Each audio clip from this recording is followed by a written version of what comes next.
Polda Jawa Timur mengungkap praktik produksi minyak goreng ilegal bermerek Minyak Kita di Sidoarjo. Dalam kasus ini, 4 orang telah ditetapkan sebagai tersangka. Direktorat Reserse Kriminal Khusus Polda Jawa Timur membongkar praktik produksi minyak goreng sawit ilegal yang tidak memenuhi standar mutu, label, dan takaran. 4 tersangka yang diamankan masing-masing berinisial HPT sebagai pemilik modal, MHS dan SST sebagai pengawas, serta ARS sebagai operator produksi. Pengungkapan ini disebut sebagai bentuk komitmen kepolisian dalam melindungi konsumen dari praktik curang di sektor pangan. Penggerebekan dilakukan di sebuah gudang di wilayah Sedati, Kabupaten Sidoarjo. Hasil penyelidikan menunjukkan perusahaan tersebut tidak memiliki izin usaha maupun sertifikasi standar nasional Indonesia. Selain itu, nomor PPOM yang dicantumkan pada produk juga tidak sesuai. Untuk kemasan 1 liter, isi minyak hanya sekitar 700 hingga 900 ml.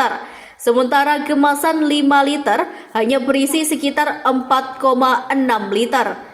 Praktik ilegal ini diketahui telah berlangsung sejak Desember 2025 dengan kapasitas produksi mencapai 1.000 karton per sekali produksi dan omset ratusan juta rupiah. Produk kemudian didistribusikan ke sejumlah daerah di Jawa Timur. Modus pelaku adalah membeli minyak goreng curah dari distributor resmi, kemudian mengemas ulang menggunakan merek Minyak Kita tanpa izin. Mesin produksi sengaja diatur agar isi kemasan lebih sedikit dari yang tertera pada label. Barang bukti yang kita sudah amankan untuk di TKP kedua, yaitu 100 karton minyak kita berisi 4 jerigen 5 liter produk minyak goreng sawit yang siap edar. Kemudian 2 unit tandon kapasitas 11 ton, 2 unit tandon kapasitas 5,2 ton, kemudian 3 pompa air, 1 unit mesin kompresor, 3 mesin produksi minyak, dan 7 material karton dan jerigen kosong. Selanjutnya, tersangka yang kita amankan terkait dengan TKP di 2, 1 orang tersangka, yaitu WF, perempuan.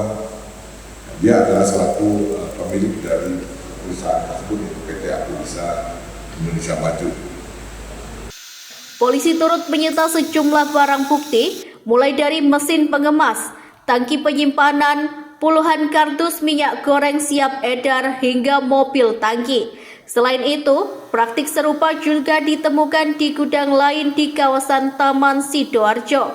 Atas perbuatannya, para tersangka dijerat dengan sejumlah pasal terkait perindustrian, perlindungan konsumen, serta standarisasi dengan ancaman hukuman hingga 5 tahun penjara dan denda miliaran rupiah. Ferry Saputra, Surabaya TV.